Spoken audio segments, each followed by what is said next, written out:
Depuis plusieurs jours maintenant, la plus grande usine du monde tourne au ralenti.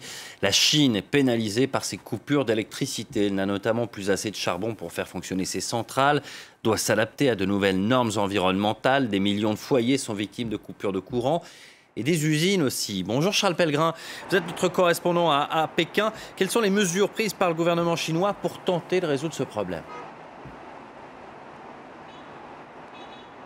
Alors oui, on n'en a pas vu autant de pannes de courant en Chine depuis de nombreuses années. 20 des 30 régions et provinces du pays sont affectées. Des millions de personnes, surtout dans le nord-est de la Chine aussi, affectées. Et même ici à Pékin, où on a reçu un avertissement comme quoi, dans la prochaine semaine, dans les 10 prochains jours, certains quartiers de la capitale seraient affectés par ces coupures d'électricité. Alors que fait le gouvernement pour gérer cette situation? Ils ont promis de donner priorité aux besoins de la population.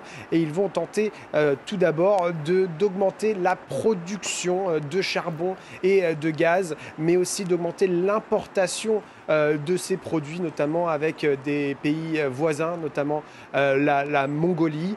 Aussi, ils pensent à mettre en place un mécanisme pour fixer le prix de l'électricité qui serait basé sur le marché. Cela pourrait donc mener à un plus haut prix de l'électricité, notamment pour les usines. Et ça pourrait donc calmer un peu la demande pour l'énergie dans le pays. Et finalement, la mesure qui est utilisée sur le court terme, bien sûr, c'est le rationnement pour pouvoir avoir de l'énergie au compte-gouttes un peu tous les jours. Alors, selon les experts, les spécialistes de l'industrie de l'énergie ici en Chine, malgré toutes ces mesures, eh bien, on s'attend à ce que la pénurie de charbon continue à être sévère pendant tout l'hiver.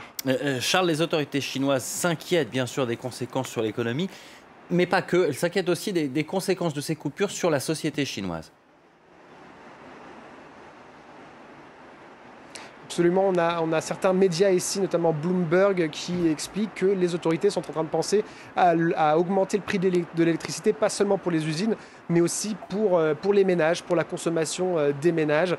Et cela pourrait avoir des conséquences assez inquiétante pour les autorités, car une augmentation du prix de l'électricité peut mener à une inflation, et l'inflation, à son tour, peut mener à une baisse du niveau de vie, de la qualité de vie, et cela, sur le long terme, peut mener à des troubles sociaux. Et justement, la stabilité sociale, c'est une énorme considération pour les autorités ici à Pékin, pour le parti, car la stabilité, ça veut dire que personne ne questionne leur autorité. Et dans les années à venir, il y aura des questions à se poser, car il y a des engagements climatiques de la part de la Chine, pic du carbone en 2030, neutralité carbone en 2060, mais malgré tout, pendant ce temps-là, il faudra répondre aux besoins de la société, et il faudra le faire avec, pour l'instant, un mix énergétique qui, à plus de 50%, provient du charbon.